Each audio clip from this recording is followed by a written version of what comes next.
y llegó el momento de la despedida, pero creo que tenemos un broche de oro y por eso voy a ser muy breve. Simplemente cederle la palabra con mi enorme agradecimiento a la vicepresidenta primera del Gobierno, Carmen Calvo.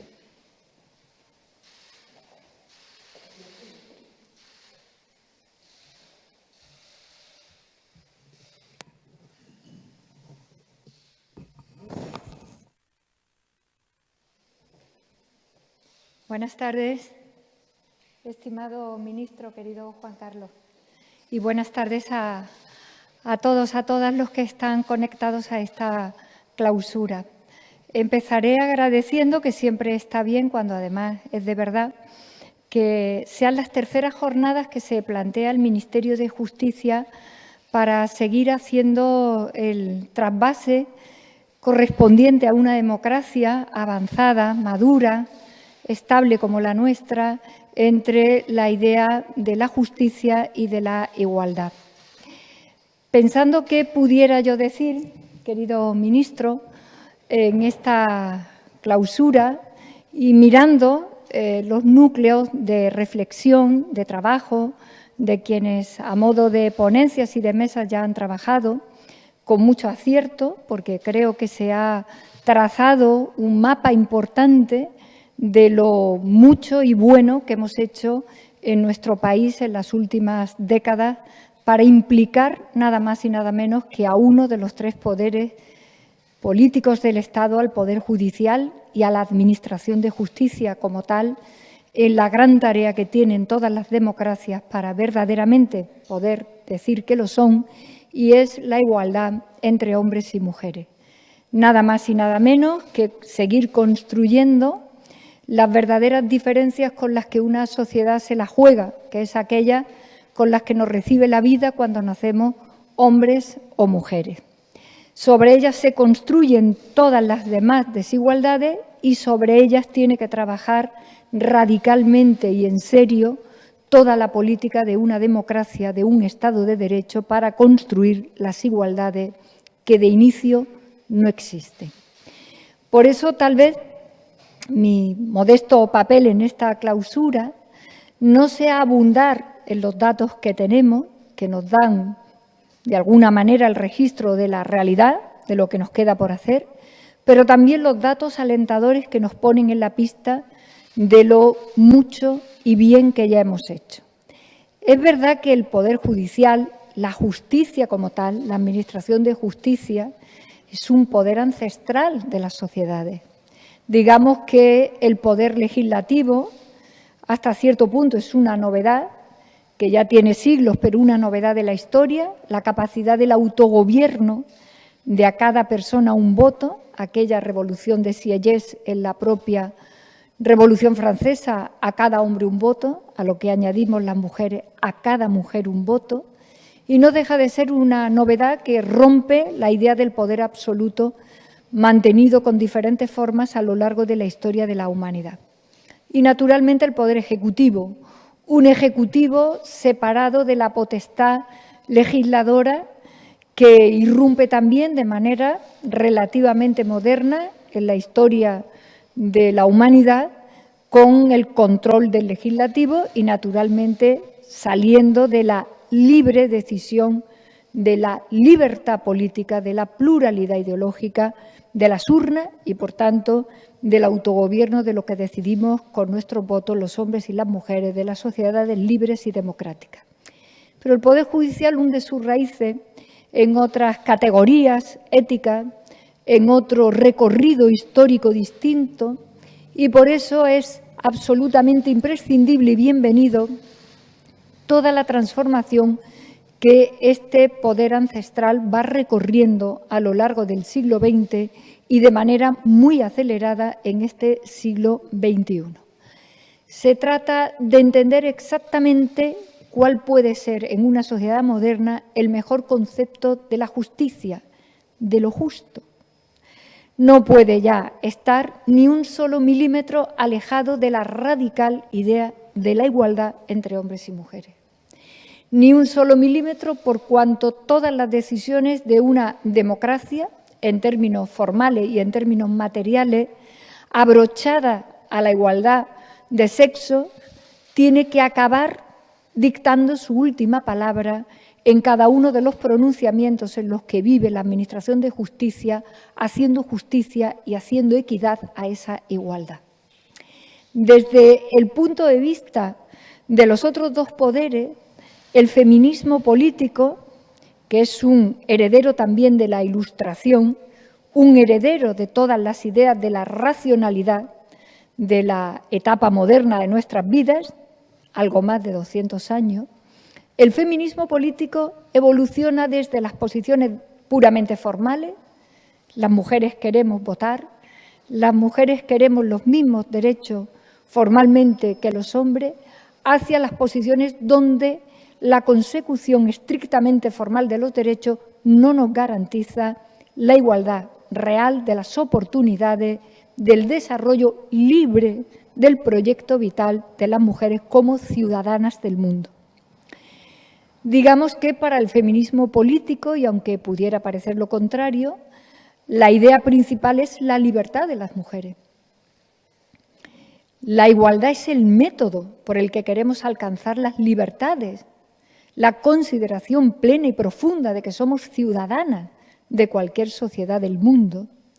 Y por eso el camino que se recorre entre las libertades buscadas a través del método de la igualdad se llama justicia.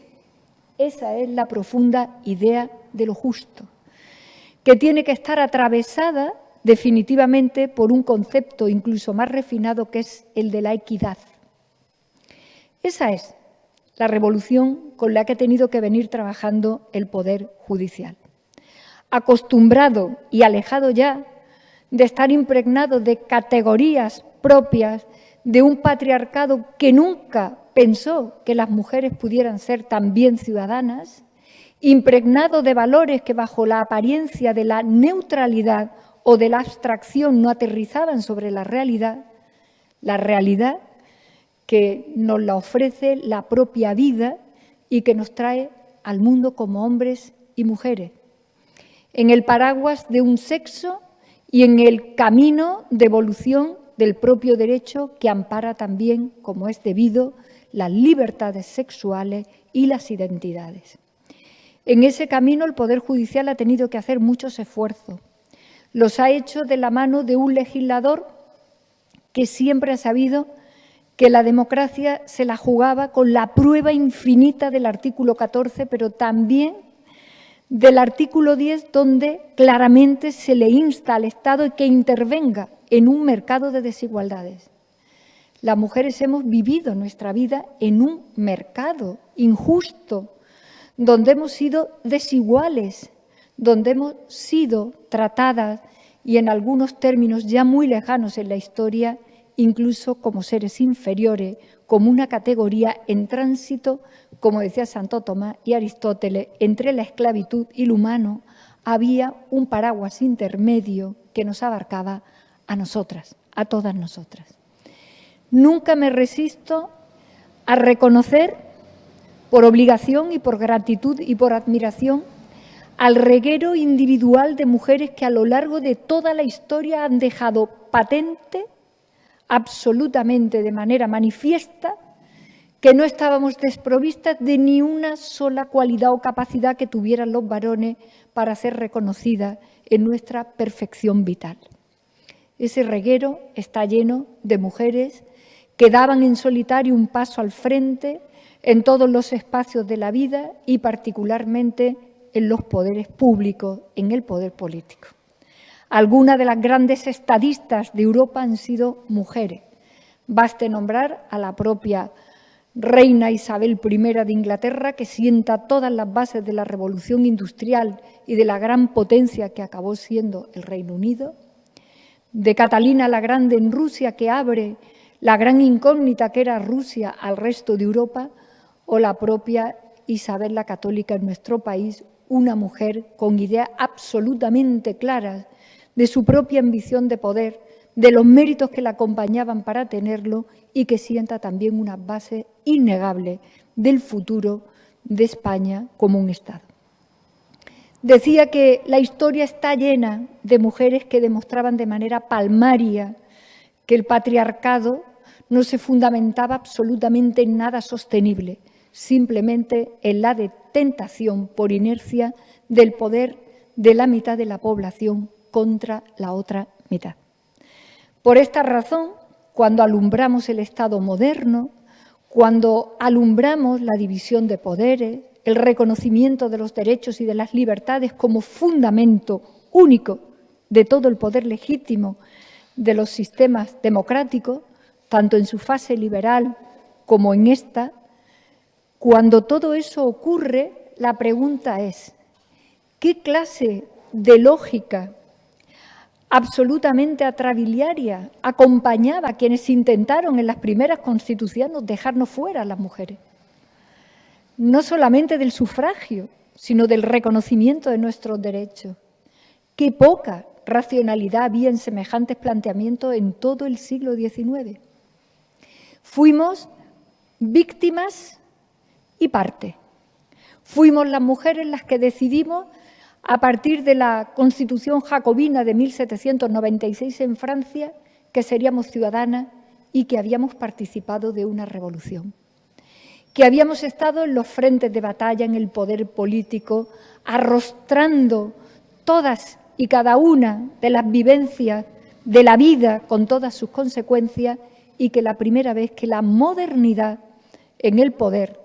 en la justicia y en la política aparecía, alguien consideró que nos quedaríamos en aquel precepto del Código Civil napoleónico con los niños, los pródigos y los locos, las mujeres. Fue una lucha por nosotras, pero más arriba de nosotras fue la lucha definitiva por la justicia. Por eso los planteamientos del feminismo político son herederos de todas las ideas ilustradas,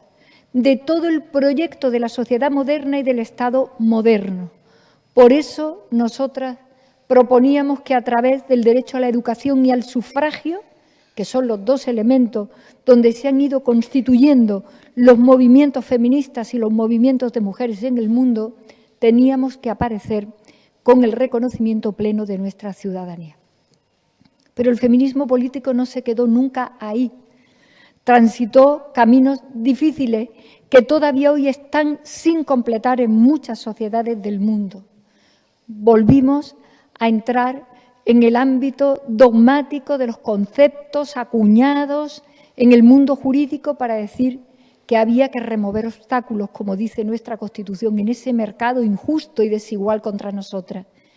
Y propusimos la idea de la discriminación positiva,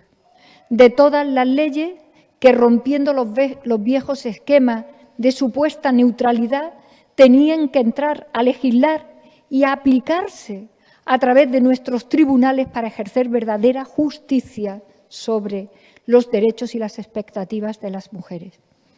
Y nuevamente fuimos contestadas. Sobre el sufragio nos contestaron que las mujeres tenían que saber votar para poder acceder al voto. Javier Tussell, el gran historiador español, desmontó punto a punto, porque ese estigma que se vinculó también con la crisis que acabó terminando con la Segunda República y con nuestra Constitución de 1931, era radicalmente falso. Pero es más,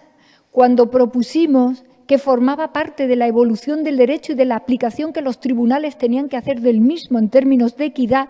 las discriminaciones positivas, las leyes de cuota, el concepto de paridad, todo ello fue también una conmoción importante en la propia concepción del derecho y de su aplicación. Se rompía un eje absolutamente establecido sobre fundamentos absolutos, el eje que identificaba la persona con lo masculino, lo universal con lo masculino, dejando fuera no solamente a las mujeres, sino que también en una evolución dignísima del derecho y de los tribunales a los menores. Cuando nuestra Constitución afirma y mandata a intervenir para remover obstáculos, está mandatando al derecho en general a que innove. Y esa innovación consiste en aplicar de manera justa cualquier criterio de igualdad que acabe siendo igualdad material. También pudimos contestar sobre aquello. Cuando se decía las mujeres votarán cuando sepan votar, algunas contestaban: ¿cuándo han aprendido los hombres a votar para haberse arrogado el derecho a votar desde el principio? Era la inercia del poder masculino, del patriarcado organizado. Cuando aparecieron las leyes de discriminación positiva, se volvió a contestar: romperemos las hegemonías de las categorías con las que opera el derecho, las leyes y su aplicación. Pero en el Estado moderno, el Estado que une el concepto de Estado de Derecho con Estado social, con Estado de bienestar, está lleno de cuotas. Todos son cuotas. En las sociedades desarrolladas, en el Estado constitucional, democrático, social y de derecho. No hay más que hacer un somero análisis. Es una cuota que paguemos nuestros impuestos de manera diferente, de manera progresiva. Quien más tiene, más paga, para cubrir tal vez el derecho a la cobertura por desempleo de quien no lo tiene,